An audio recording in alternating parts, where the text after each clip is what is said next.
আসসালামু আলাইকুম everyone, this is Sadia. Welcome back to my another blog. So বিকেল দিকে মামার বাসায় চলে আসি, অনেকদিন হয়েছে মামার বাসায় আসি না, তাই হলো আজকে আসলাম। আর এদিকের পরিবেশটা কিন্তু খুবই সুন্দর, দেখতে পারতেছো অনেক গাছপালা আছে আর অনেকগুলো ফুল ফুটেছে। তো আমার কিন্তু এদিকটা অনেক ভালো লাগে আর অনেক ঠান্ডা ঠান্ডা এদিকের পরিবেশটা। তো এসে দেখি কি বোন গোসল করে বেরিয়েছে, আর মামি বললো কি ওর চুলটা একটু শুকিয়ে দাও, কারণ ও আবার একটু পরে কোচিংয়ে যাবে, পরে আবার দেখা যাবে ঠান্ডা লেগে গেছে। আর এই হেয়ার ড্রায়ারটা যেটা দেখতে পারলে, এটা কিন্তু শিকদার পেজ থেকে নেওয়া হয়েছে, আমি নিয়েছিলাম এর আগে। তো এদিকে আবার বোনের জন্য একটা ব্যাগ কিনে আনি, কারণ ওর একটা ছোট ব্যাগের দরকার ছিল, আমার মনে হচ্ছিল, তাই আমি ওর জন্য কিনে আনি। আর এদিকে একটা ছোট্ট ওয়ার্ড্রোব ছিল, এটা আর কি আমার ছিল, মানে আমি ওকে দিয়ে দিই, কারণ ওর দেখলাম কি এটা পছন্দ হয়েছিল আগে, কিন্তু আমাকে বলতে পারিনি, তাই ভাবলাম আমি দিয়ে দিই। আর আজকে আসার মেইন রিজন ছিল মামির হাতে চা খাওয়া, কারণ আমার রং চা একদম ভালো হয় না। আর আমি যে ইউটিউব দেখে শিখবো, সেখানটা মানে ইউটিউব দেখি, কিন্তু সেরকম আর কি হয় না, মানে আমার চাটা রং চাটা হয়ে যায় একবারে ওষুধি চায়ের মতন, একটু ভালো লাগে না, একবার বাজে স্মেল আসে। তাই আমি মামিকে কদিন ধরে বলতেছিলাম, আর মামি আজকে একটু মানে কাজ করতেছিল, আজকে আবার কাজের মধ্যেই আমাকে চাটা বানিয়ে দেখায়, মানে শেখানোর জন্য আর কি মামি বানায়। আর এখানে মামি সবকিছু দিয়ে দিচ্ছিল, এর মাঝখানে আবার চিনি খুঁজে পাইনি, পরে আবার পেয়েছে অনেকক্ষণ পরে।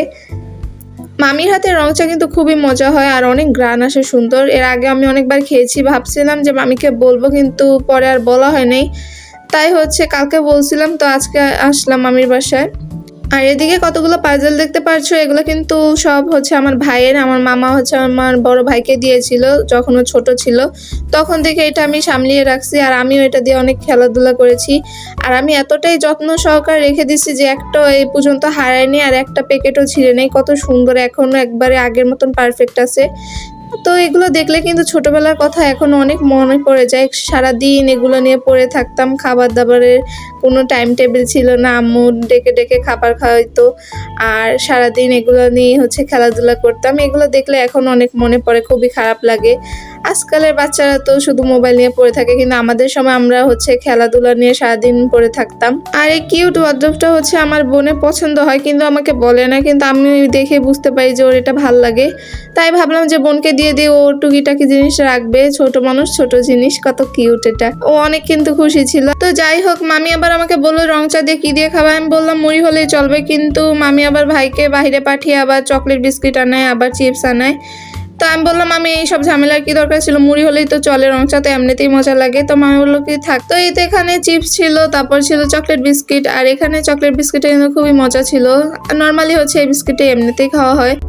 তো এই তো মামি গরম গরম চা নিয়ে আসে, আর কালারটা কত সুন্দর হয়েছে তোমরা দেখতেই পারতেছো। আর আমি যদি রং চা বানাই, তাহলে মনে হয় কি গ্লাসে মোজো ঢেলে রাখছি, মানে এতটা কি বলবো আর কি, মানে আমার নিজের কাছে ভালো লাগে না আমার রং চা, তাই মামি থেকে শিখে নিলাম।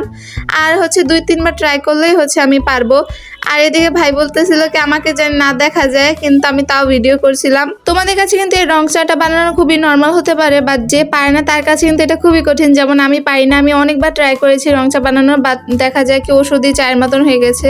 আর রুমটা আমার মেসে ছিল, কারণ মামি এতক্ষণ কাজ করতেছিল, এর মধ্যে আমরা এসে পড়ি। তো মামিকে বললাম যে আমাকে চা বানানো শেখাও, তো মামির কাজটা রেখে আমাকে চা বানানো শেখায়। সো আমার আজকের ব্লগটা তোমাদের কাছে কেমন লেগেছে তোমরা অবশ্যই আমাকে কমেন্টে জানিয়ে দিবে। আর আজকের ব্লগটা লং করবো না, আজকে এই পর্যন্ত। আল্লাহ হাফেজ।